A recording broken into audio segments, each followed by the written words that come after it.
Bien, buenos Gracias. días a todos y a todas, desde el Instituto de Salud Comunitaria, específicamente de la materia de psicología, una materia común a estudiantes de kinesiología y licenciatura en enfermería. Le damos la bienvenida a la jornada Derechos Humanos y Salud Mental, que iniciamos en el marco de la actividad obligatoria de nuestro programa, que tiene como objetivo la reflexión teórica sobre la compleja relación entre el Estado, las instituciones y la vida cotidiana, y además la construcción de un campo teórico que nos permita pensar los sujetos, sus identificaciones, focalizándola en los debates contemporáneos. Hoy estamos aquí y dará apertura a esta jornada de derechos humanos y salud mental, donde nos posicionamos tomando los derechos humanos y la igualdad como parámetro ético y simbólico en la formación de poder y la constitución de sujetos. Nuestro rector y secretario de Política Universitaria, Jaime Persic. Buenos días. Bueno, buenos días. Saludarla a Estela, agradecerle la presencia. Estela es un actor principal con las abuelas, un actor principal de la vida democrática argentina desde hace muchos años, desde hace muchísimos años. Un ejemplo para todos nosotros. Y también Estela estuvo con nosotros en nuestra universidad cuando en la educación pública se caía y cuando no había que tener universidades en el conurbano, ¿no? Estela vino a una universidad del conurbano a mostrarnos también cómo se pelea, cómo se lucha, cómo se sostienen los derechos, ¿no? Hay un compañero acá, lo repito, el director del instituto, Ezequiel Consiglio, que dice una cosa que es extraordinaria, que es las universidades del conurbano, la nuestra en particular, es una universidad del Estado que el gobierno no quería, ¿no? Y eso nos marcó, y porque éramos funcionarios del Estado peleando contra el propio Estado, ¿no? Una cosa muy fuerte. Bueno, en ese momento Estela vino y estuvo con nosotros, estuvo hablando con los estudiantes. Éramos poquitos en ese momento, cuando vino Estela éramos menos de 1.500. Hoy, Estela, somos más de 19.000, el año que viene vamos a tener más de 30.000 estudiantes. Teníamos 7 carreras, tenemos 21, el año que viene vamos a tener 30. Tenemos casi 1.000 profesores, profesoras, tenemos casi 150 no docentes, hay casi no, más de 300 graduados, hacemos investigación, extensión, y toda la universidad muy comprometida con toda la situación social muy complicada que estamos pasando en el conurbano, ¿no? Con temas de la pandemia, análisis de PCR, centros de rehabilitación, análisis, llamados a los vecinos, distribución de alimentos, enseñanza virtual, y además de todo eso, seguimos dando clases. Le seguimos dando clase a todos nuestros estudiantes, que es lo que está haciendo esta materia, y le agradecemos muchísimo a todos los profesores y profesoras y a los estudiantes, la garra y la inteligencia que le ponen para seguir estudiando. Así que agradezco muchísimo. Ahí está Walter, que me presentó, me saludó, a Andrea, a Ezequiel, y todos los otros profesores, profesoras, a todos los estudiantes, los abrazamos a la distancia, a los no docentes, y para nuestro honor y nuestro orgullo, te agradecemos la visita y la presencia, Estela.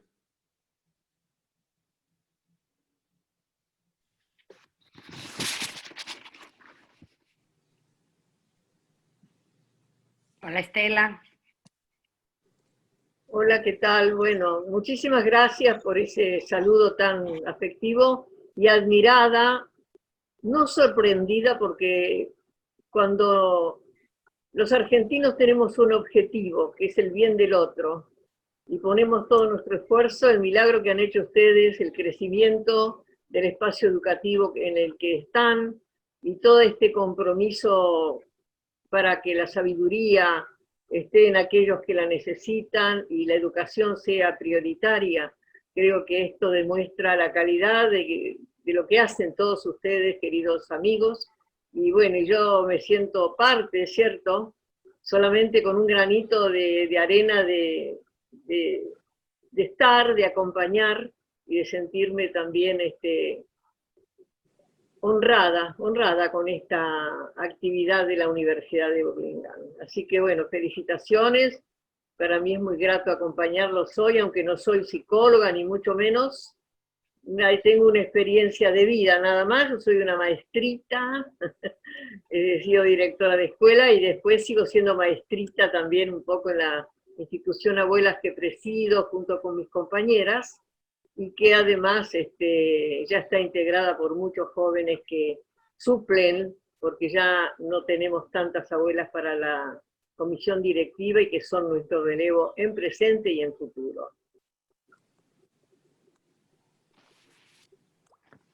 Gracias, Estela, y para dar inicio queremos escucharte, queremos escuchar otra vez tu historia, esta historia de lucha, esta historia que es ejemplo, y estamos aquí para escucharte, para que te escuchen nuestros alumnos y para reflexionar. Bueno, con mucho gusto, no sé cuál va a ser la modalidad, si ustedes me van a preguntar o yo les cuento. Contanos. Bueno, muy bien. Ya les aclaré que no soy psicóloga. La psicología también es una condición natural en la vida, a veces uno no va a una universidad, pero tiene con los hijos y con la familia y con la sociedad actitudes que son justamente las que aconsejan cuando uno estudia psicología, cómo acompañar al otro cuando tiene alguna inquietud. Bueno, ustedes saben que la Asociación Abuelas nace como consecuencia de una dictadura cívico-militar que usurpó el poder el 24 de marzo del 76. Y a partir de ahí nuestro país se transformó en un espacio de terror. Yo creo que no alcanzamos en estos 43 años que vamos a cumplir las abuelas de trabajo permanente para el encuentro de los desaparecidos víctimas, nuestros hijos y nuestros nietos. Esto todavía cuesta entender y cuesta todavía completar la historia, porque como todo fue clandestino, todo fue a oscuras, los cuerpos de las víctimas no sabemos dónde están, los nietos, niños, la mayoría nacidos durante el cautiverio de sus madres, tampoco sabemos dónde están. Y bueno, centros clandestinos que son miles los que se instalaron dentro de la República Argentina, en espacios que eran considerados a lo mejor como la ex-ESMA, para poner un ejemplo muy visible, aparentemente de formación de gente de la Marina, cuando en realidad ahí pasaron más de 5.000 prisioneros, la mayoría deben haber sido arrojados al Río de la Plata o al mar desde aviones de la misma arma, y nacieron muchos de nuestros nietitos y algunos todavía los estamos buscando. ¿Cómo empezamos sin saber qué hacer? ¿Con miedo? La verdad que no. Yo no quiero decir que seamos especiales las abuelas, pero una madre no tiene miedo cuando sale a buscar un hijo, porque no le importa lo que le va a pasar, sino encontrarlo. Y saber cómo está, dónde está, y que vuelva a la casa como corresponde a vivir en sociedad y respetado. Nos fuimos enterando de a poco, y la gran hazaña que hicimos, por decirlo de alguna manera, es no hacerlo solas.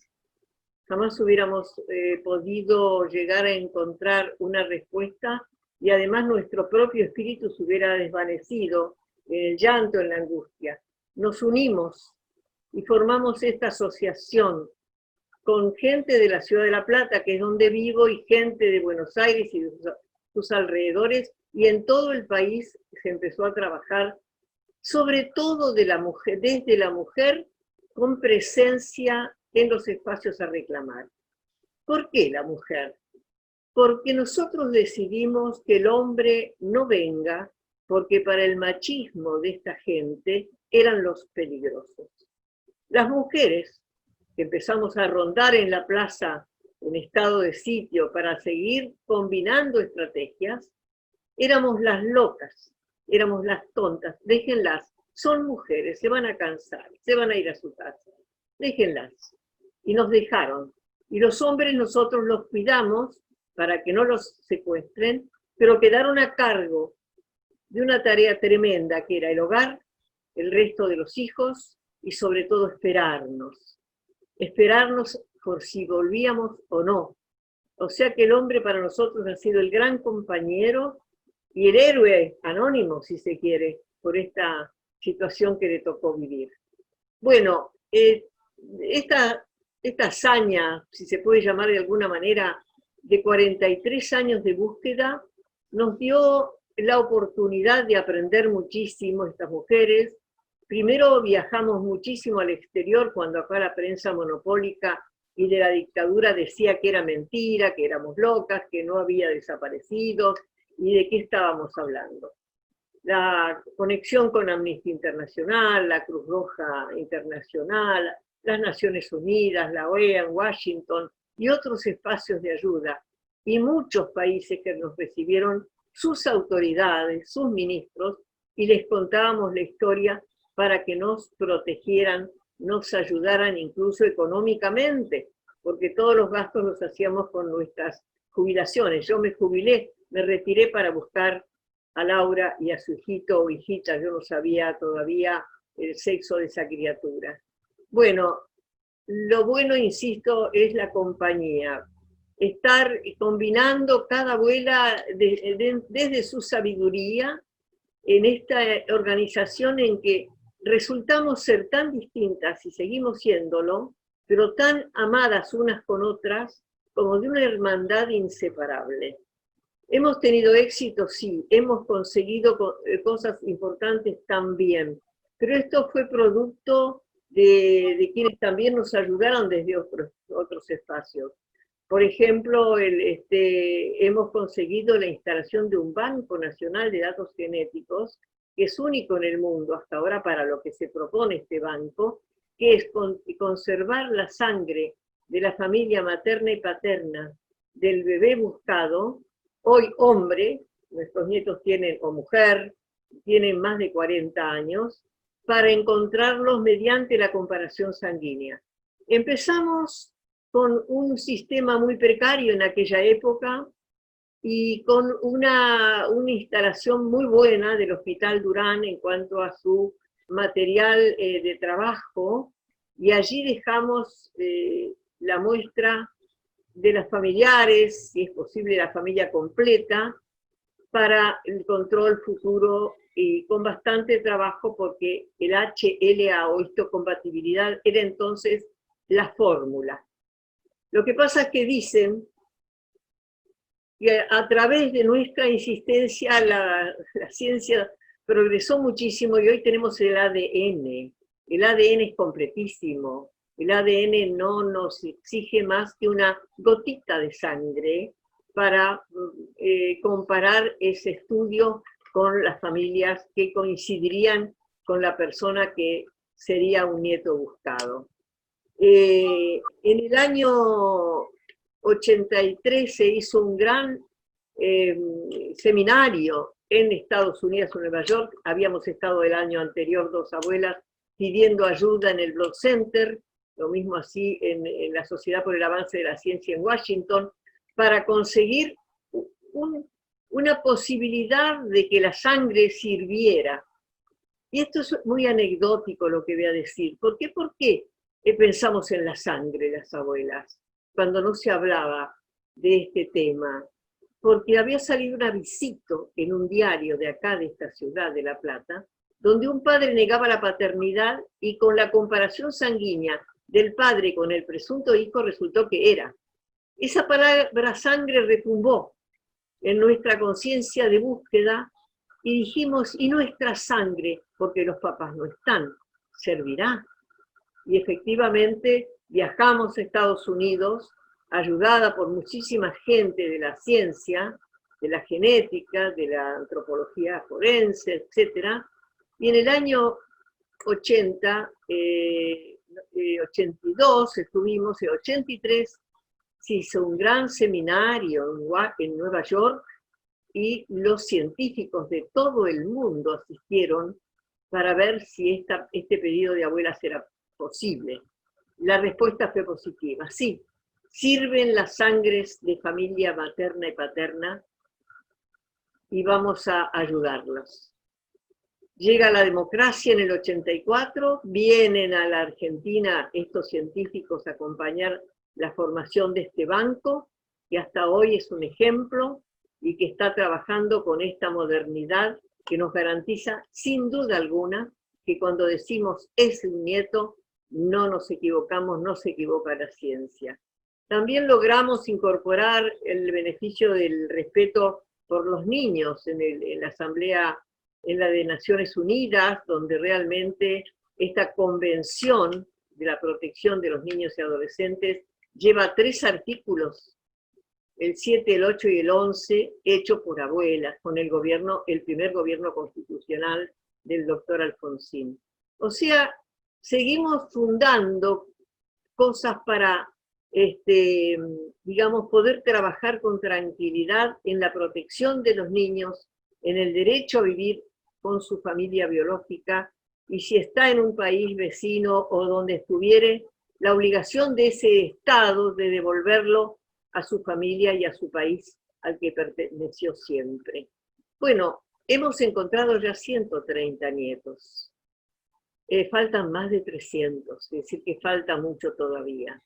Pero estamos trabajando en estos momentos en que esta pandemia nos impide vernos personalmente, trabajar en nuestras oficinas, lo estamos haciendo semanalmente con un encuentro de la comisión directiva, así de esta manera que estamos hablando ahora, para que nos cuenten los 13 equipos técnicos que tenemos para trabajar.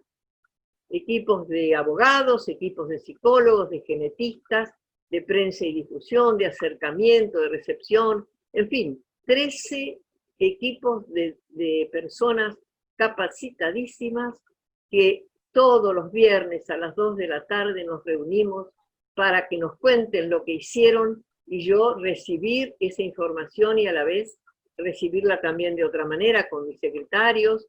O sea que estamos trabajando muchísimo porque no hay que paralizarse cuando se buscan estas personas tan queridas que son nuestros nietos. Y hablamos mucho con la gente del exterior, porque ahora nuestros nietos, con la edad que tienen, con más razón todavía, pueden estar viviendo en cualquier lugar del mundo.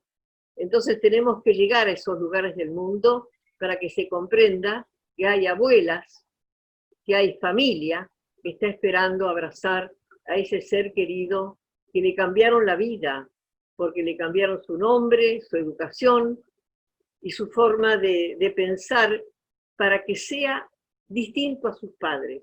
Fue un robo político, un botín de guerra, estas criaturas que algunas fueron criadas salvajemente. Ha fallecido justamente en estos días un nieto que fue tan maltratado porque los que lo robaron, tan vejado, que le ponían hasta un revólver en la cabeza para quererlo matarlo, y el chiquito enfermó desde chiquito de diabetes y ha fallecido hace unos días atrás con un dolor enorme porque para nosotros esa pérdida es consecuencia de estos genocidas que todavía no han cumplido con lo que corresponde por ley, porque nosotros no tenemos odio, ni queremos venganza, ni revancha, queremos justicia. Por eso trabajamos mucho con los abogados en todos los espacios posibles para que se los condene. Todos esos espacios de represión se están transformando en espacios de memoria, para que allí no se toque nada de lo que dejaron los prisioneros como parte de una vida de tortura en los pocos días o muchos que estuvieron, para que esta historia no se borre, sino que se sepa y que las generaciones futuras aprendan a que esto no tenemos que permitir que vuelva a pasar. Es una historia, a ver, que uno si la cuenta es de mucho dolor. La herida de la pérdida de una hija, de un hijo, estamos hablando de abuelas, de una hija, en el caso particular mío, esa herida no se cierra nunca. Esa herida se va a ir con nosotros el día que no estemos, pero mientras estamos, la soportamos porque estamos trabajando, porque estamos luchando, porque estamos dando vuelta a la historia de aquellos que quieren el olvido. Verdad, memoria y justicia son el lema de las abuelas, de las madres, de los familiares y de los hijos, que es un grupo que nace cuando los hijos de los desaparecidos son ya con edad de ellos también concentrarse en un grupo y luchar por estas metas. Bueno, ¿es triste nuestra vida? No. Nuestra vida es alegre, alegre porque podemos resistir. En Abuela se festeja todo lo que se puede. Nacimientos, casamientos, encuentros, ni hablar. El brindis está siempre. Y en lo personal, yo, a pesar de que estoy con mi querida familia, tengo 14 nietos, 6 bisnietos, los hijos, sus compañeras o compañeros, todos están conmigo. Pero me faltaba Laura. Cuando encontramos a mi nieto, Laura volvió con él. Así que estoy completa. Y digo, y parece absurdo, que le doy gracias a la vida porque me puso en esta disyuntiva, porque no me voy a ir de este mundo sin dejar algo. Qué bueno es decir, algo hice por el otro. Y esa es la conciencia de todas las abuelas y de nuestros nietos ahora.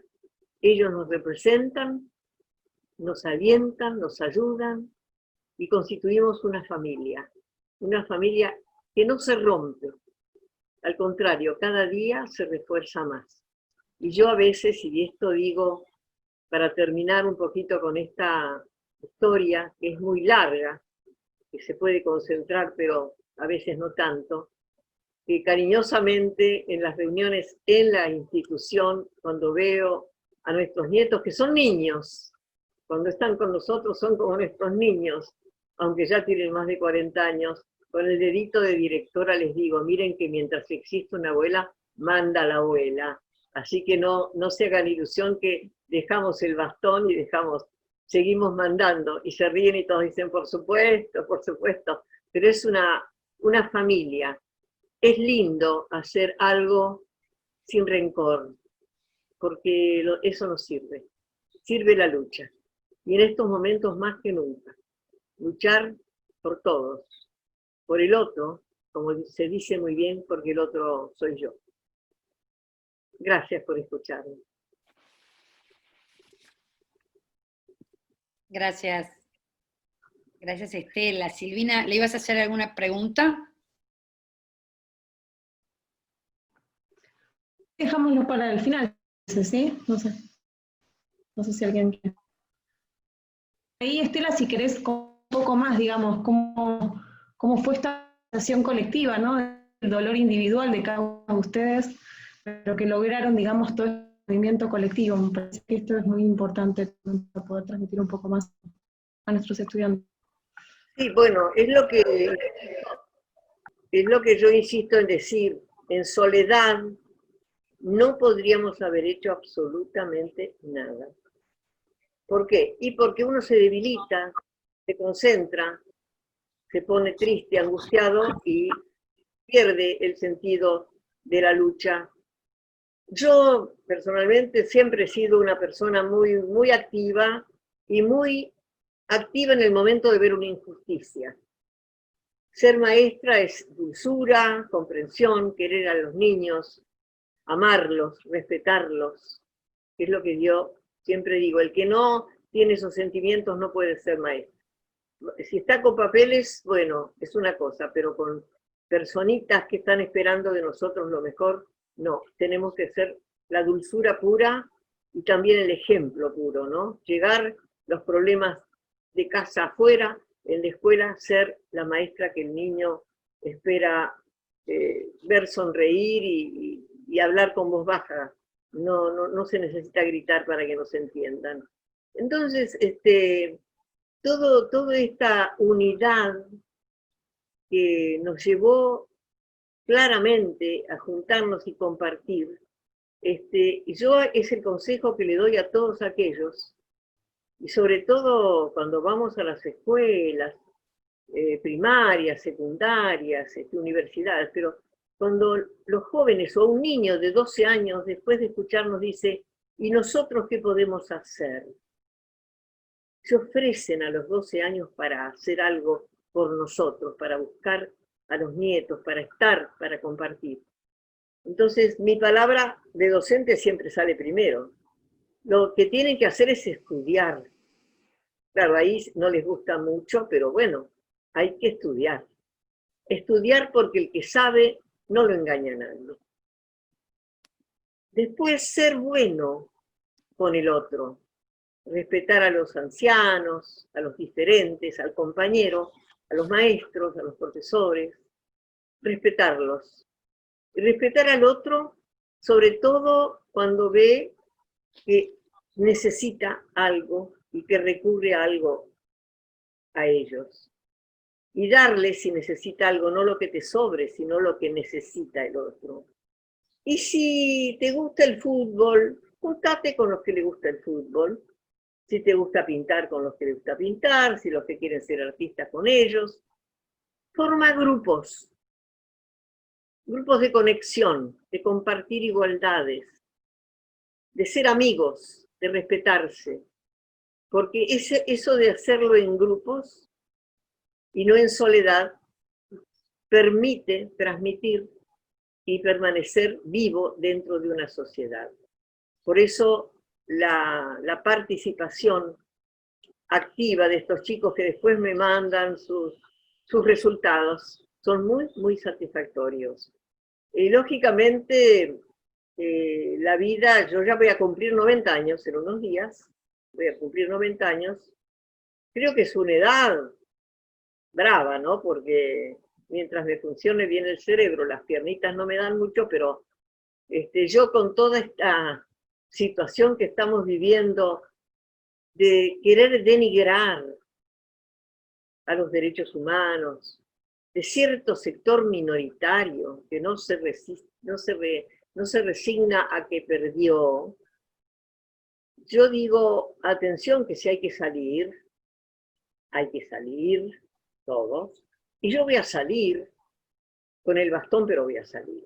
O sea, que hay que estar presentes en la defensa de la democracia, en la defensa de nuestra patria, en la defensa de nuestros bienes, que son lo moral, lo digno, el trabajo, los derechos humanos en general, que también hay que respetarlos, la vivienda, la salud, la educación, y también, por supuesto, el hogar, el tener el trabajo para poder comer todos los días y tener lo mínimo que uno quiere cuando es humilde, que es vivir en dignidad. Todo eso hay que lucharlo también, y es parte de nuestra lucha.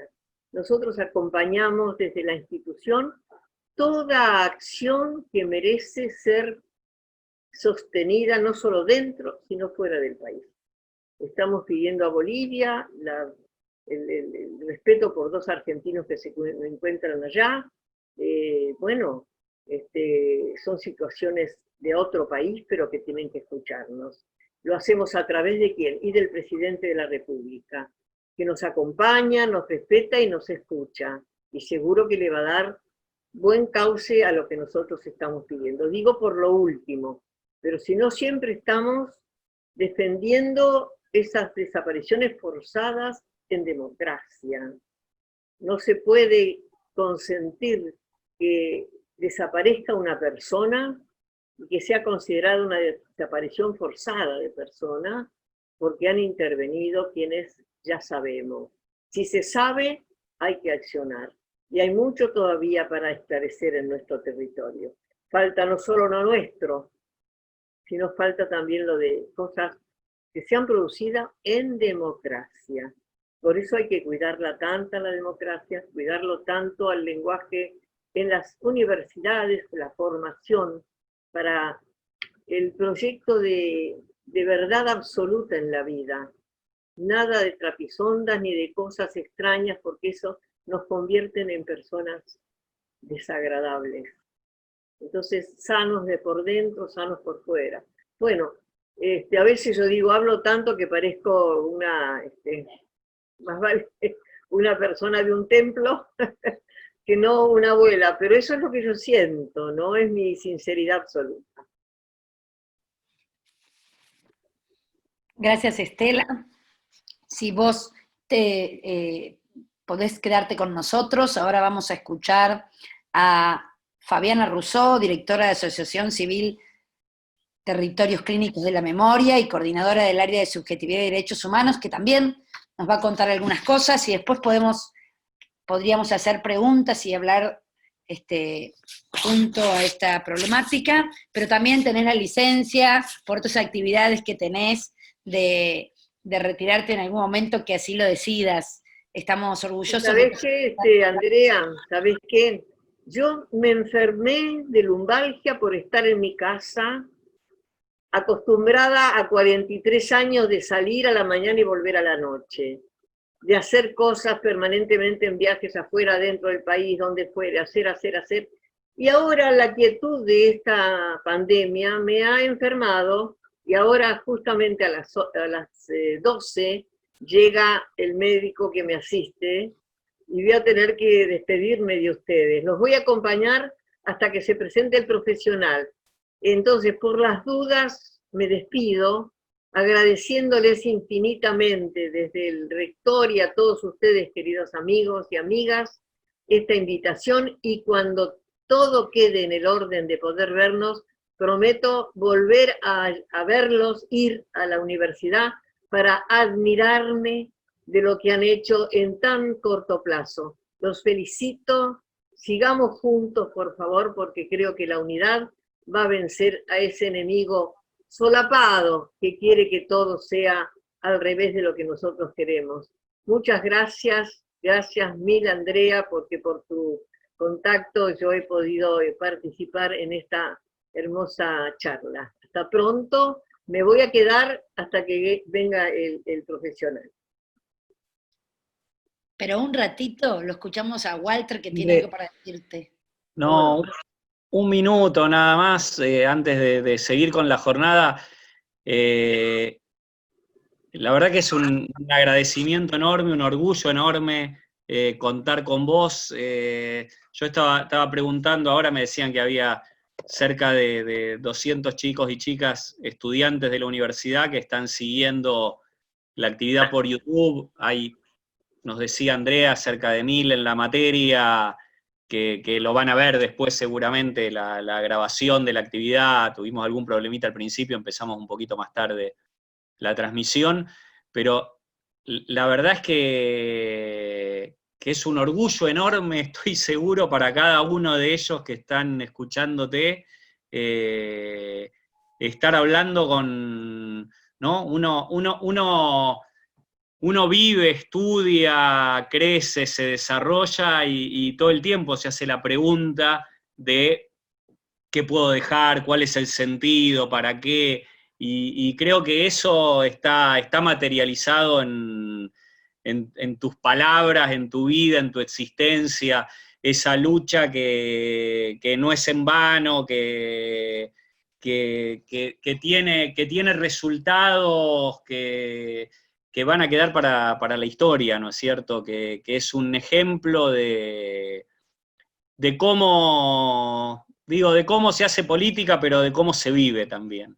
Y la verdad es que es un orgullo y una alegría enorme que nuestros estudiantes puedan estar participando de esta actividad, puedan estar teniéndote y recibiendo y escuchando de parte tuya un mensaje directo en primera persona. Una alegría enorme. Muchísimas gracias. Ezequiel, le querías dar un abrazo, ¿verdad? Todos queremos darle un abrazo. Sí, contar, hola Estela, contar una pequeña infidencia desde la última vez que estuvo Estela en la universidad. Todos los que estuvimos presentes lo recordamos permanentemente. Muchos de los que estamos acá nos acordamos de ese día con mucha alegría. Es tal cual lo dijo Jimmy, es tal cual lo dijo Walter, pero además ese recuerdo gravita en la memoria, y además gravitó todo el tiempo, o sea, fue siempre recordar, y te acordás cuando vino Estela, y te acordás de Estela y lo que dijo Estela. Así que muchísimas gracias por la apertura de esta clase, por esta charla, por esta calidez de siempre, por la hondura de siempre, Y también agradecerle a Andrea, a Silvina, a Eduardo, a Natalia, a Clarisa, a todos los chicos, a todos los compañeros y compañeras de la materia que le dan este sentido a partir de tu visita, y darle también la bienvenida a Fabiana, y la verdad que, como decía también Walter, un orgullo poder construir en este espacio que era un espacio de seminario que nosotros lo fuimos convirtiendo, en un espacio con una centralidad bastante importante, ni qué decir, con tu presencia, y además, por último, que te mejores. Bueno, gracias, muchas gracias. Ya llegó mi profesional que me está esperando, y así que ahora él es como un hijo también, porque lo hace con cariño para ver si esta vieja sigue andando un poco más. Bueno, muchas gracias y hasta pronto. Un abrazo enorme a la distancia. Chau, chau, chau. Un abrazo, te cuidamos y te vamos a acompañar si salís con el bastón. Un abrazo grande, grande. Le damos la bienvenida. Gracias, Estela. Le damos la bienvenida a Fabiana Rousseau, directora de la Asociación Civil Territorios Clínicos de la Memoria, coordinadora del área de Subjetividad y Derechos Humanos, y después vamos a poder dialogar en esta jornada con quienes estamos en el Zoom y los alumnos que nos preguntan desde YouTube. Buenos días. ¿Qué tal? Buenos días. Bueno, buenos días a todos y todas. Yo agradezco a la universidad, a los organizadores por esta invitación, y en especial a Silvina Cherniecki, con quien hice el contacto. No hace falta aclarar el inmenso honor que implica para mí también compartir hoy este encuentro con nuestra gran Estela. Con ella tuve la fortuna de mantener una interlocución de trabajo durante las presidencias de Néstor Kirchner y Cristina Fernández, cuando Eduardo Luis Duhalde era el secretario de Derechos Humanos de la Nación, y bajo la gestión de Eduardo pudimos llevar adelante una experiencia en salud mental sin precedentes a nivel mundial, como fue la construcción de un plan nacional de acompañamiento a testigos en los juicios por delitos de lesa humanidad, y posteriormente la creación del Centro de Asistencia a Víctimas de Violaciones de Derechos Humanos Dr. Fernando Ulloa, donde junto a Estela y a un grupo muy importante, un espectro muy importante de referentes en el campo de los derechos humanos, mantuvimos un diálogo muy fuerte en esa construcción, para esa construcción. Una nueva forma de pensar las políticas públicas al interior del Estado Nacional en torno al dolor desencadenado por el terrorismo de Estado. Una de las cuestiones más novedosas fue el hecho de articular esas políticas, no sin el enorme recorrido de las madres y las abuelas, que siempre marcaron el norte ético de nuestras prácticas por fuera y por dentro del Estado. Así que a ellas todo mi agradecimiento y el de todos y todos los colegas que formamos parte de esa experiencia, y sé que algunos de ellos están hoy presentes en esta jornada. En honor a esta historia, quiero recordar aquí también, recién lo mencionó Estela, a Francisco Madariaga Quintela. Fran, como le decíamos, nació en Campo de Mayo en 1977, durante el cautiverio de su madre, Silvia Quintela. Es el nieto recuperado 101, que se reencontró con su padre, Abel, en el 2010, y falleció hace pocos días atrás. Cuando Francisco recuperó su identidad, tuvimos un vínculo muy cercano con él desde el Centro Ulloa, que espero lo haya acompañado, entre otras instituciones, en el recorrido que hizo en torno a la restitución de su identidad. Dado que vamos a tener un tiempo acotado hoy acá, considerando que ustedes están cursando diversas carreras vinculadas al ámbito de la salud, no quiero dejar de destacar la importancia que cobra en este momento de pandemia el trabajo de articulación con las universidades públicas para aportar en sus diversas formas a la consolidación de políticas en salud en momentos urgentes como el actual. Entonces quiero contarles y hacer un brevísimo recorrido de lo que significó este campo llamado de la salud mental y los derechos humanos, porque surge en América Latina durante la década del 70, y en particular surge como una respuesta ante las masivas violaciones de los derechos humanos en toda la región. Hoy este campo tiene muchas direcciones desde las cuales lo podemos abordar. Sin embargo, yo quiero centrarme en la experiencia concreta del equipo de salud mental con el que llevamos adelante un trabajo que hasta el día de hoy nos enorgullece, dado que además de los efectos que tuvo a nivel local, tuvo efectos en toda la región, replicándose en algunos países iniciativas similares a las que impulsamos aquí nosotros. Es importante mencionar también que Abuelas de Plaza de Mayo, entre todas las incidencias que tuvo en el campo, como contaba recién Estela, en el campo científico, en el campo jurídico, en el campo político internacional, también consideró la asistencia psicológica como un eje primordial del trabajo de restitución de identidad de los nietos y nietas apropiados, a tal punto que ellas instituyeron también el Centro de Atención para el Derecho a la Identidad dirigido por Alicia Loyudice, con una perspectiva psicoanalítica también novedosa, como la que introdujimos desde el Centro Ulloa, en el campo de la salud mental y de los derechos humanos. Decía Estela en uno de sus libros, que publicaron hace muchísimos años atrás para dar cuenta de esta experiencia: cuando recién empezamos, jamás nos imaginamos vivir toda una vida para esta tarea. Por eso acá estamos, hace más de 30 años, ahora podría decir casi 45, trabajando para sentar precedentes, tejer historias, para que esta tragedia se resuelva lo mejor posible, y para que ojalá nunca más se repita. Si esto llegara a ocurrir en algún otro lugar del mundo, los familiares de las víctimas, otras abuelas como nosotras, tendrían materiales a los cuales recurrir. Cuando iniciamos nuestro camino, perdón que siga la cita, por el contrario, no había conocimiento construido alrededor de nuestra problemática. Estela estaba entonces marcando allí la centralidad que tuvo siempre para ellas la apuesta a un futuro del nunca más, ya no solo para ellas, sus nietas, sus nietos, sino para la humanidad toda.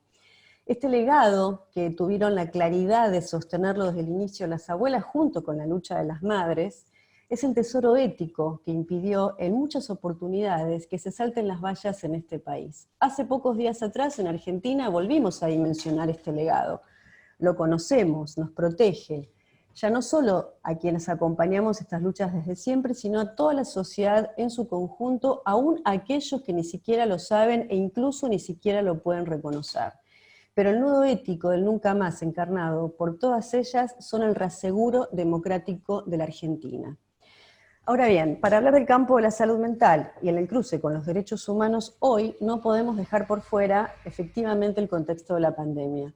No podemos no introducir lo que se ha profundizado a partir del acontecimiento COVID-19, porque sin lugar a dudas el debate sobre el lugar del Estado vuelve a ser determinante, y en esta breve intervención yo quisiera que podamos pensar juntos y juntas si el enorme esfuerzo de inscripción social de la memoria, de la justicia, de la verdad, en definitiva de la vida, que lleva más de 4 décadas de existencia en la Argentina, puede ser una vía para anudar esas marcas con el derecho a la vida que ha sido puesto en jaque por la pandemia en sus diversas respuestas estatales.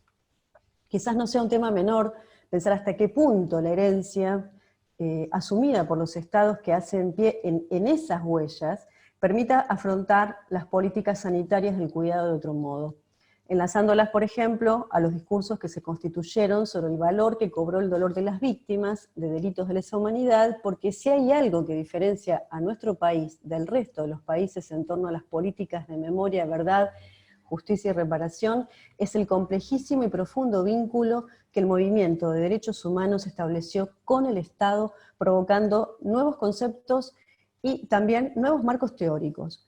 Podemos ver la radical diferencia que nos separa a nosotros de otros países del Cono Sur que también transitaron por experiencias similares y que sin embargo, a pesar de haber realizado gestos y actos gubernamentales de peso en torno a esas violaciones, como puede ser el caso de Brasil con la Comisión Nacional de la Verdad, el caso de Chile con los programas de reparación, el caso de Uruguay con la puesta en marcha de algunos juicios también, no se ha constituido ese núcleo o ese nudo, podríamos decir, respecto del nunca más.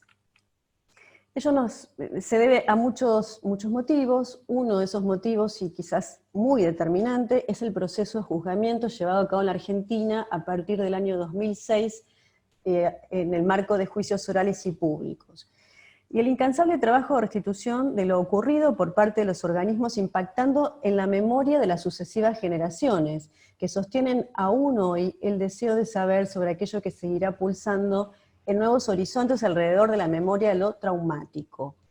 En el año 95, surge, recién también lo mencionaba Estela, la agrupación Hijos. Hace pocos días atrás, año 2020, surgió la agrupación Nietes, tercera generación organizada en torno a estas marcas. Cabe destacar que en el 2017 también surge una agrupación de hijos de genocidas que marcharon contra sus padres, haciendo pública su posición por primera vez luego de una masiva concentración contra el 2x1, que fue el intento de la Corte Suprema de Justicia de beneficiar a los responsables de crímenes de lesa humanidad. Y recientemente Chile y Brasil replicaron la experiencia también de hijos de genocidas, impulsada nuevamente desde la Argentina, donde hacen pública su voz en el espacio social, tanto los hijos como los nietos de genocidas.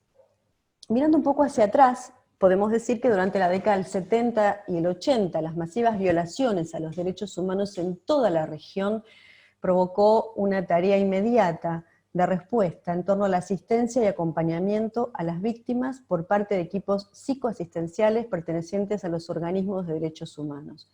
Sin embargo, el problema de la salud mental frente a las situaciones de guerra, de violencia, de genocidios, siempre fue un tema muy importante, pero no siempre asumido en toda su dimensión. Ya desde el V Congreso de la Asociación Internacional de Psicoanálisis en 1918 en Budapest, cuando la Primera Guerra Mundial llevaba más de 4 años, el psicoanálisis adquiere un lugar significativo entre las disciplinas médicas de la época para analizar el impacto de la guerra.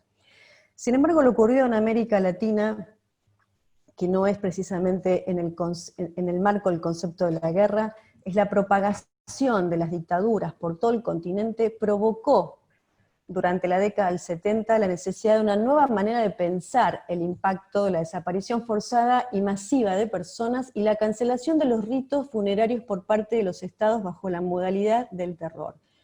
Así surgen nuevas teorizaciones acerca del duelo, de la locura, de las marcas transgeneracionales del horror, como recién mencionábamos, de los procesos de memoria como parte de la construcción clínica incluso, y en ese sentido, ¿qué tipo de memoria era la que se podía introducir frente a hechos tan límites? Los psicoanalistas, profesionales, académicos, de la talla de Fernando Ulloa, por eso le dimos el nombre a nuestro centro, entre otros reconocidísimos teóricos, marcaron un rumbo determinante en el ámbito de esta novedosa clínica política, podríamos llamarla, porque denominarla de un modo muy general, en donde comienzan a trabajar sobre los nuevos paradigmas conceptuales que imponen los delitos de lesa humanidad, y en particular la desaparición, por los efectos extremadamente traumáticos que provoca además la tortura y las violaciones sistemáticas. Con toda esa experiencia recabada a partir de los años 2000, alrededor de los años 2000 podemos ubicar, y con la asunción de gobiernos democráticos de cuño popular, comenzaron a implementarse políticas reparatorias, de reconstrucción de la memoria y de la verdad histórica, que durante los periodos de gobiernos democráticos neoliberales anteriores no habían estado en la agenda pública. Con este cambio a nivel estatal, los equipos asistenciales que habían llevado adelante las tareas clínicas con las víctimas de violaciones de derechos humanos también comenzaron a debatir sobre la necesidad de lo que se denominó en ese momento el traspaso a manos del Estado de las políticas de reparación simbólica, entre las que la asistencia en salud es una de las prioritarias. Y es importante remarcar que el terror produjo consecuencias, no solo en las víctimas directas, por eso la importancia también de las políticas estatales, sino en la sociedad en su conjunto. Y también recordar que es el Estado quien debe velar por los derechos de los ciudadanos y ciudadanas, por lo cual, en el sentido estrictamente reparatorio, es quien tiene el deber de aplicar políticas acordes al resarcimiento de los daños que provoca. Y si esos tratamientos clínicos no se inscribían entonces bajo la implicación del Estado en estos nuevos procesos, la dimensión reparadora quedaba omitida, generando efectos terapéuticos muy importantes, pero también muy diversos. Así es que en la Argentina se crea en el año 2005 un dispositivo nuevo en el ámbito de la Secretaría de Derechos Humanos de la Nación, vinculado a instalar el debate acerca de las consecuencias que el terrorismo de Estado seguía pulsando en la salud mental, y lo cual da paso a diversos niveles de complejización en función de las necesidades que aparecieron en el país en ese momento con la reapertura de los juicios y la exposición testimonial de las víctimas, creándose en el año 2007 el Plan Nacional de Acompañamiento a Testigos, justamente para acompañar desde el Estado a quienes debían prestar su declaración en el marco de estos procesos. Finalmente, en el 2011, creamos desde la Secretaría, por decreto presidencial, el Centro de Asistencia a Víctimas de Violaciones de Derechos Humanos Dr. Fernando Ulloa. Toda esta tarea se articuló en red con organizaciones no gubernamentales, como el Equipo de Salud Mental del CELS, el CODECED, entre otros, el Sistema Público de Salud, hospitales y los CAPS, los Centros de Atención Primaria en Salud, además de trabajar coordinadamente con las universidades nacionales para la formación de equipos locales. Entre esas tareas también asumimos la realización de juntas médicas de evaluación del daño psicológico requeridas por las leyes de reparación económica destinadas a las víctimas de la dictadura. Frente a la pandemia, el conjunto de renuncias a las que quedamos sometidos por las necesarias medidas sanitarias son muy importantes. Y no solo el rito funerario quedó fuertemente afectado, sino también otros nudos constitutivos del lazo social. La prohibición de contacto, enunciada como una medida del cuidado de sí y de otros, la imposibilidad de la despedida de nuestros seres queridos, el aislamiento preventivo, constituyen renuncias importantes que apelan a la responsabilidad social, pero también a la responsabilidad estatal, porque no es de cualquier manera que esto se puede sostener.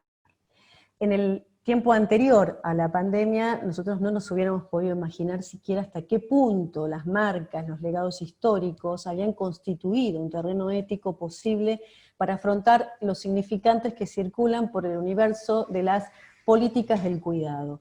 Y en el caso argentino vemos esas marcas asumidas en el presente por un Estado que intenta restituir algo del tejido social dañado frente a la destrucción generalizada de lo pandémico, pero también una destrucción que viene a profundizar los ya deteriorados escenarios que dejó la gestión presidencial anterior, fundamentalmente frente a las políticas de derechos humanos, donde el negacionismo fue una de las mayores marcas dejadas por el macrismo, que retorna ahora bajo diversos modos también. Recordemos este nuevo significante introducido respecto a la infectadura. Las políticas sanitarias del cuidado, podemos enlazarlas a los discursos que se constituyeron sobre el valor que cobró el dolor de las víctimas, entonces, violaciones de derechos humanos, y que he definido en trabajos anteriores como las políticas que el Estado trabaja e instituye sobre el dolor, políticas sobre el dolor. En nuestro continente, el problema de la muerte y de los ritos funerarios ha sido siempre un tema muy importante, dado que la mayoría de las dictaduras apelaron a la mortificación de los familiares, impidiendo dar sepultura a sus muertos. Y nuestro continente está plagado de cuerpos sin nombre, y esa proximidad simbólica con el escenario actual nos impone un renovado debate sobre este tema para impedir que se aproximen demasiado estos hechos con aquellos sentidos feroces. El tiempo de pandemia entonces es donde los lazos están en riesgo de desanudarse, los significantes se enloquecen, se sueltan, la temporalidad se desorganiza, los límites se borronean. Y en ese escenario la apelación a las respuestas estatales es determinante. Ya tenemos la experiencia de la búsqueda de los cuerpos desaparecidos y sabemos de la importancia de que el Estado asuma esa búsqueda. En estos tiempos donde el derecho a la trazabilidad de los cuerpos, como lo denomina la Comisión Interamericana, el derecho a una información precisa, certera del destino de los muertos, podemos traducir entonces esto como un derecho a la escritura y a la inscripción de la muerte, y la implicación del Estado reparador que asume una deuda simbólica, pero produce también entonces un modo de alivio sobre las víctimas. El COVID puso en evidencia una vez más que hay estados y estados, y que podemos toparnos muy rápidamente con las diversas respuestas y los efectos de estas respuestas. En el reverso de las innominables escenas que vemos en relación a Brasil, como paradigma del espanto y la crueldad, pero también en Colombia, Bolivia, Chile, Perú, en Argentina tuve hace pocas semanas atrás la oportunidad de colaborar con el equipo de funcionarios de la provincia de Buenos Aires, del ámbito de la salud mental, que preocupados por el desencadenamiento de situaciones extremas de angustia en los familiares de pacientes COVID-19 y en los integrantes de los equipos de salud que asumen en soledad una situación extremadamente dolorosa, como es ver morir a los pacientes en soledad, aislados, convocaron a un grupo de profesionales con cierta experiencia en estos temas, incluso participaron miembros del reconocido equipo argentino de antropología forense, y allí pudimos realizar recomendaciones para asumir ese tramo final con el acompañamiento del Estado. Otra vez el Estado acompañando, entendiendo que en la medida en que ese acto se inscriba en una lógica simbólica común con otros y con otras, el efecto de desamparo puede disminuir, ya que el acto de inscripción estatal de la muerte, la inscripción cuidada, puede generar condiciones de posibilidad del trabajo del duelo en tiempos de pandemia. En medio de la suspensión actual de los ritos, pero con la garantía de la certificación, del acompañamiento, del valor de cada una de esas muertes, una política del nombre se impone, se pone en cruz con lo que he llamado lo innúmero, que es el modo de una cifra que nombra lo innombrable. Esto lo hemos aprendido también de la búsqueda de las madres y de las abuelas, y los estados aprendieron también de allí, es lo que ellas exigieron. No es lo mismo entonces, ya voy terminando, que en medio de la generalización e indignidad del tratamiento de la muerte y de los muertos, haya un Estado que sea capaz de pensar ese tramo, de ubicar alguna palabra, de invertir incluso los recursos que sean necesarios para habilitar un espacio de intimidad, que se ocupe de pensar la singularidad, que no todo sea tragado por lo pandémico. Pensemos un momento si eso no es algo nodal, si no es lo que marca la frontera entre la muerte digna y la que no, entre la muerte escrita y la que no, entre la muerte una por una frente a la muerte en serie o en números. Rescatar entonces esos nombres en medio del marasmo de lo pandémico es en definitiva recuperar la soberanía del dolor ante la muerte de un ser querido, y esto es un tema de envergadura. La situación mundial que quedará tras la pandemia es indescifrable, pero no tenemos otra pista que la de insistir en los legados como el último reducto de libertad. Muchas gracias. Muchísimas gracias, Fabiana, muchísimas gracias. Invitamos a quienes están en el Zoom, si quieren hacer alguna pregunta, y también tenemos, Nati, comentarios de los alumnos, ¿verdad? De los estudiantes. Silvina, Ezequiel.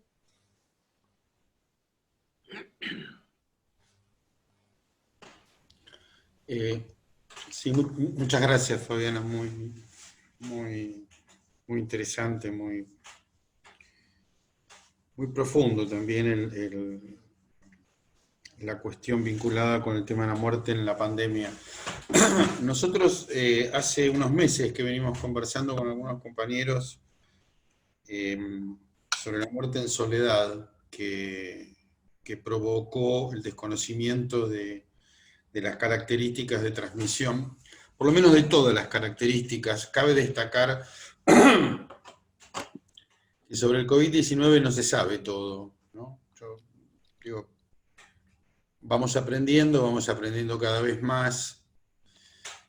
Ayer estaba conversando con un colega que vive en el exterior y estábamos hablando de algunas consecuencias clínicas que se están observando ahora entre jóvenes, incluso, algo que se venía postergando la discusión, probablemente vinculado con que no había una afectación demasiado importante, y ahora sí hay un desplazamiento hacia sectores etarios más jóvenes.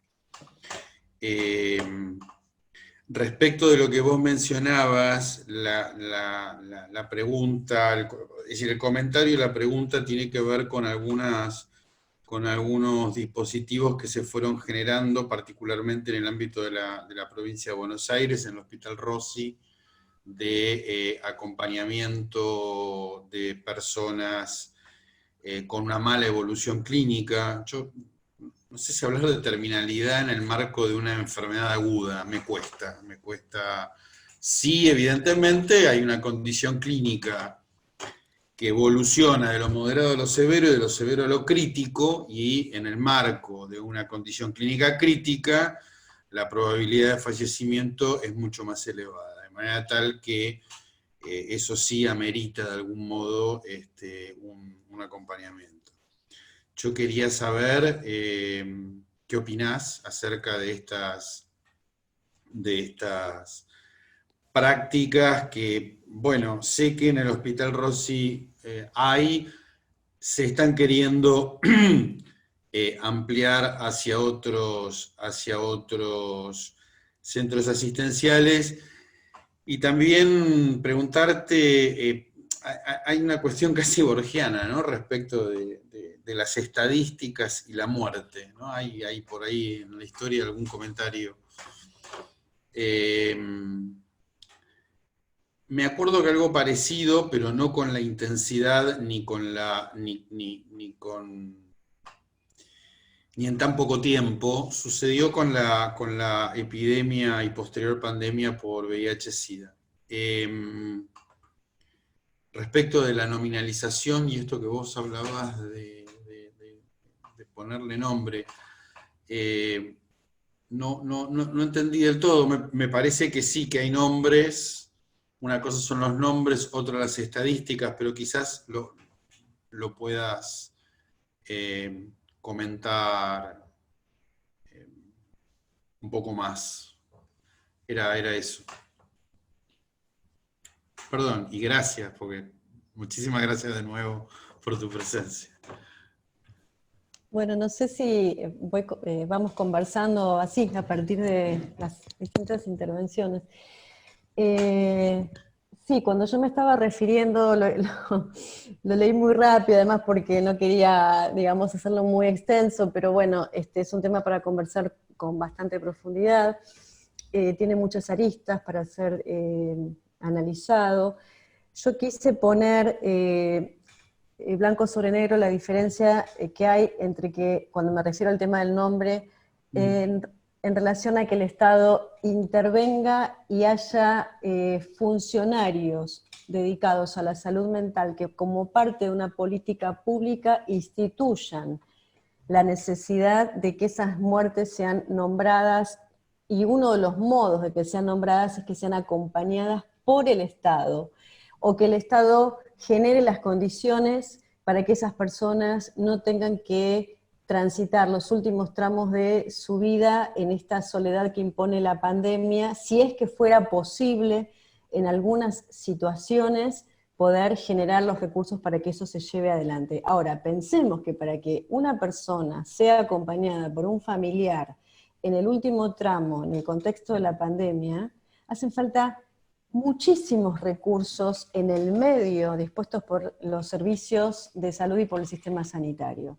Desde la compra de los equipos de protección para que los familiares puedan ingresar a la sala y garantizar todo lo que eso implica, los equipos de protección para los enfermeros y los médicos que están acompañando en el caso que el familiar no pueda asistir a esa persona, y ofrecerle, por ejemplo, esta semana justamente me comentaban, llegaron la compra de las tablets, que en los servicios, en los hospitales públicos de la provincia de Buenos Aires, que recibieron un sistema sanitario devastado, todos lo sabemos, tuvieron en consideración no solo la urgencia, no solo la preservación del cuerpo orgánico, sino además la compra de las tablets para que sea una posible conexión de los últimos minutos de una persona que está aislada y sus familiares están, por ejemplo, en otra provincia, como ocurre en muchos casos.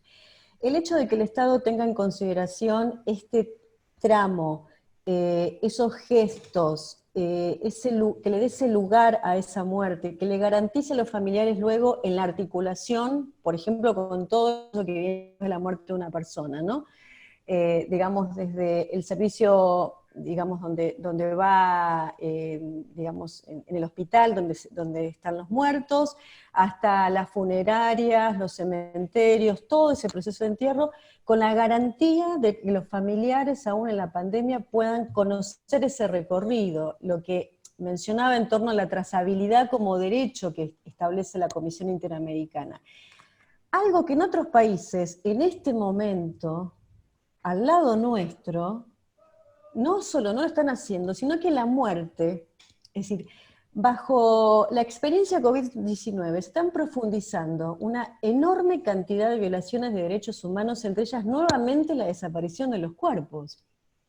Es decir, en Colombia, en Brasil, en Bolivia, hay personas que mueren, son asesinadas por las fuerzas de seguridad y a sus familiares se les informa que morían por COVID. Y nadie informa más nada. Y nadie sabe qué pasó con esos cuerpos. Y esto pasa hoy.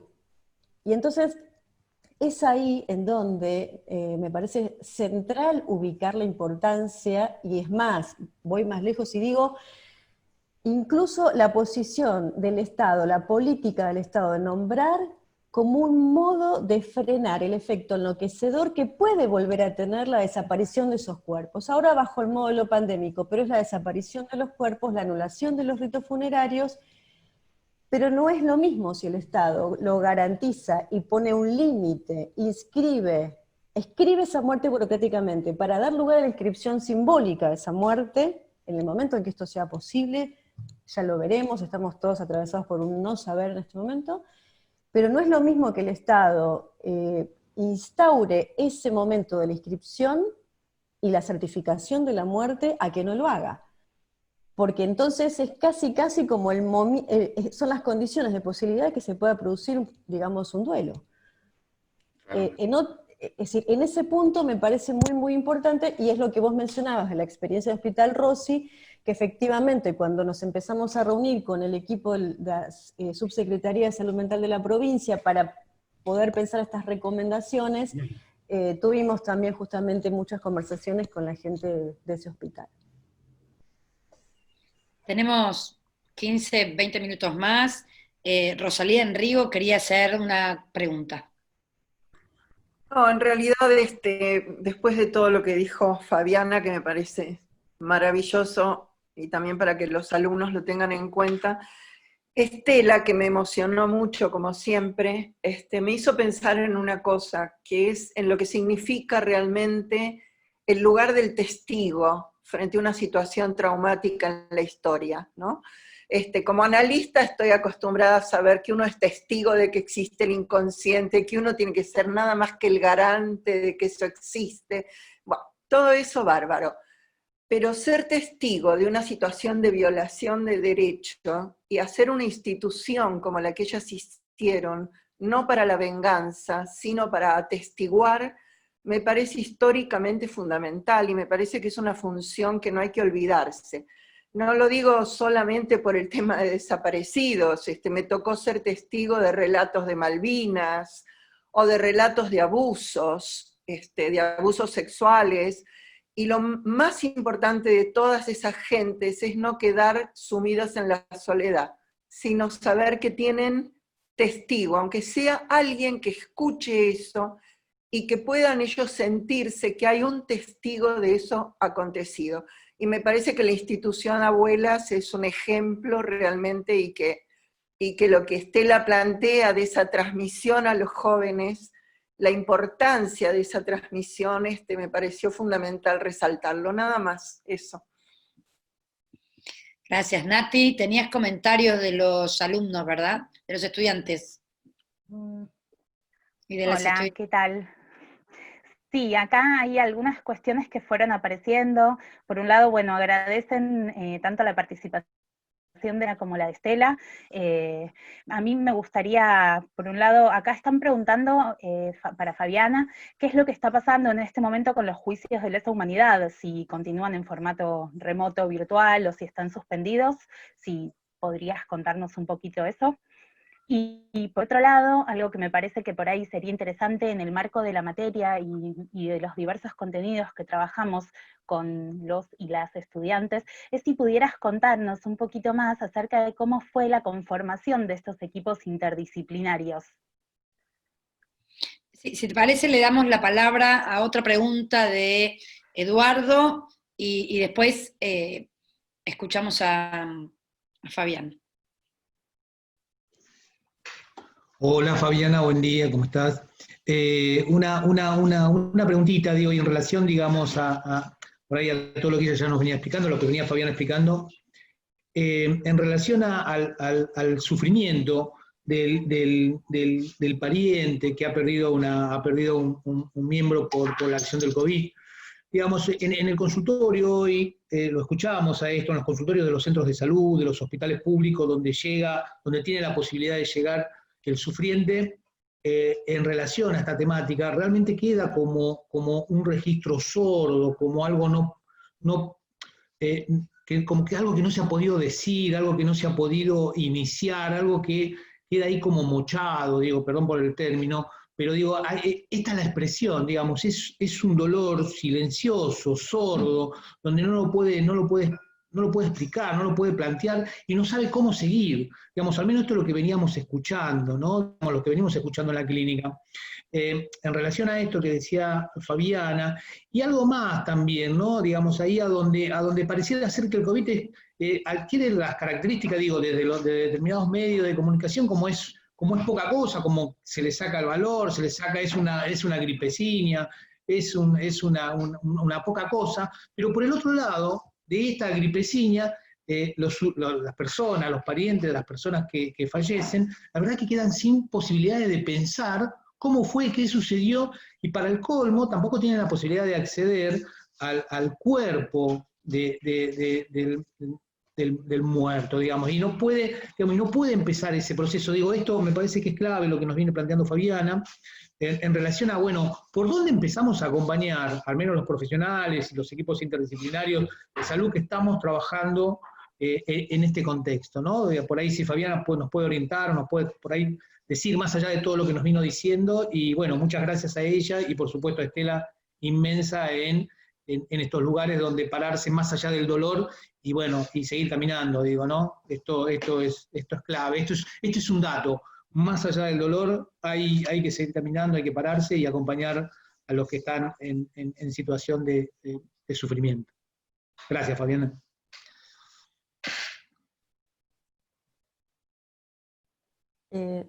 ¿Hay Sí. más? Ok. Bueno, voy a tratar de ser muy breve, porque son varias cosas y cada una implica, digamos, todo un recorrido o muchas vueltas, muchas aristas. Es muy complejo el tema, ¿no? Son temas muy complejos. En relación a la pregunta de si hoy los juicios continúan, sí, efectivamente, ayer justamente tenía una reunión con un grupo de sobrevivientes de un juicio que se está llevando a cabo en este momento, que es el juicio Vesubio, y ellos decían, los testigos, que es impresionante pensar cómo en la Argentina, cuando las condiciones del COVID hubieran dado para que se suspendieran, ¿no? Estos juicios, estaban dadas las condiciones para decir, bueno, ponemos un parate y retomamos cuando esto, digamos, se pueda. Efecto de toda esta masa de, digamos, de construcción en relación a la memoria, hizo que se pensaran los modos de continuar con estas audiencias. Hoy se hacen de modo remoto. Por supuesto que acá hay una ganancia por un lado, que es que los juicios continúan, y lo que también podríamos pensar en términos de una pérdida respecto de que se sustraen los cuerpos de esa escena, que se sustraen todo el trabajo que va en torno al acompañamiento presencial, y la diferencia que hay entre un acompañamiento presencial donde el cuerpo está en juego y cuando no lo hay. Y acá hago un link con lo que decía Eduardo en relación al tema de a lo que todos estamos sometidos hoy, que es también, digamos, la desarticulación de muchos ritos, no solamente el funerario. Yo estoy pensando bastante hoy sobre, luego de haber trabajado, digamos, desde el 2006 en el marco de los juicios, estoy pensando hoy también el impacto que tiene que no esté presente la ritualidad que el juicio en sí mismo, la escena, ¿no?, del tribunal en presencia habilita. Y que si nosotros pensamos el concepto del acompañamiento en los juicios, precisamente para que no se, digamos, reduzca el efecto reparador en un juicio solo porque se habla, sino porque se da eso en el contexto de una cantidad de situaciones, entre ellas la ritualidad misma de la escena judicial. ¿Qué pasa hoy? O sea, o qué efectos tiene sobre los testigos el hecho de que eso no se pueda dar de la misma manera y que esa ritualidad judicial esté sustituida por la técnica judicial. Y es más, por la técnica hoy a secas, por la técnica, por las redes, por el Zoom, por todos estos sistemas virtuales. Esa virtualidad hoy, digamos, imperando en ese marco que efectivamente nosotros, de alguna manera, en todos los años de intervención sobre los procesos de los juicios y el acompañamiento, tratamos precisamente de agujerear para introducir a este sujeto dividido por el lenguaje, etcétera, etcétera, con todo lo que esto implica.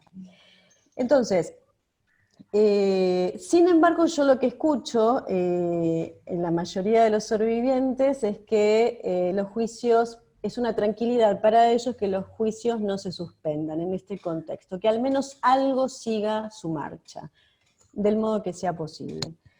Y bueno, y continúo con lo de Eduardo y después retomo lo de los equipos interdisciplinarios. En este mismo sentido, ¿cómo acompañar este duelo? Bueno, las madres y las abuelas que acabamos de escuchar han estado 45 años pensando cómo se acompaña esto.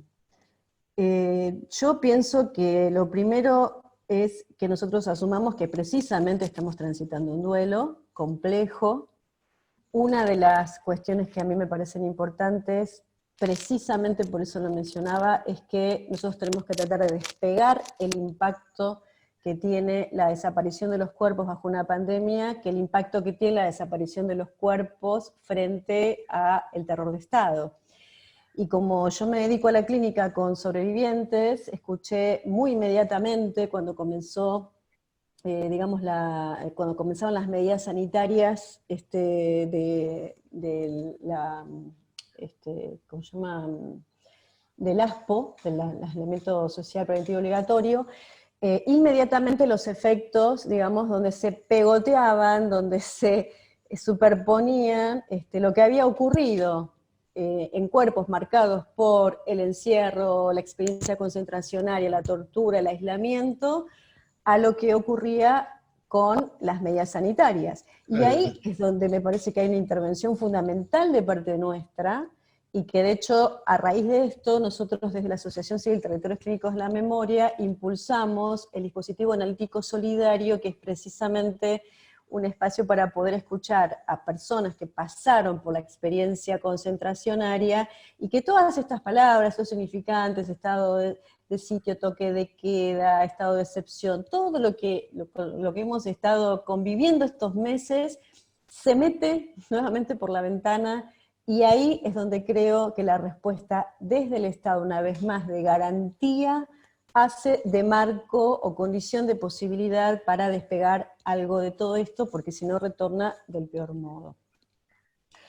Y por último, bueno, no puedo contar, no tenemos tiempo, la experiencia de los equipos interdisciplinarios, pero sí decirles que nosotros desde el momento en que construimos el espacio, como intenté decir en la exposición, fue construyéndose escalón por escalón dentro del Ministerio de Justicia. Ustedes piensen que fue un programa de asistencia en salud mental, no al interior del Ministerio de Salud, sino al interior del Ministerio de Justicia. Y esto marcó una diferencia muy importante desde el inicio, en donde en pleno campo, digamos, el discurso jurídico, y además llevando a la práctica, digamos, una tarea que era en pleno campo del derecho penal, es decir, en el marco de los procesos judiciales, tuvimos que poder establecer siempre una interlocución muy fuerte de trabajo, entendernos en alguna lengua posible entre los jueces, los psicoanalistas, los psicólogos, los trabajadores sociales, los médicos, y es por eso que necesitamos, que vimos la necesidad, mejor dicho, desde el inicio, de que esto no quede circunscripto solamente el campo testimonial, digamos, al discurso del psicoanálisis o de la salud mental, sino introducir todas estas otras experiencias para poder construir algo que además no tenía precedentes. Entonces, fue del orden de la invención, digamos, ¿no? Silvina, si te parece. Si nadie más tiene ninguna pregunta, ¿alguien que quiera preguntar algo más? O vamos ya cerrando, si no. Bueno, si no hay más preguntas, agradecerte enormemente a vos, y también obviamente a las dos por este hermoso espacio. Para nosotros obviamente como docentes es un gran desafío formar a los nuevos profesionales del campo de la salud, ¿no? Y poder transmitir esto, ¿no? Que nunca más se desanude estas dos dimensiones en lo que hace a la salud mental y a los humanos, porque hace a la dignidad, ¿no? De las personas y a la dignidad en la atención. Y bueno, y agradecerle a Estela y a todas las abuelas, porque ella siempre se presenta como una maestra, pero en realidad como si fuera poco, ¿no? Y en realidad ser una maestra es mucho, porque es la guía de todos, y es la guía que muestra la fuerza, el amor, lo colectivo, ¿no? Y es guía para todos nosotros. Así que bueno, muchísimas gracias a las dos y a unas hermosas jornadas, y bueno, seguramente te volveremos a invitar a la universidad, Fabiana. Muchas gracias. Muchas gracias a ustedes, realmente muy agradecida.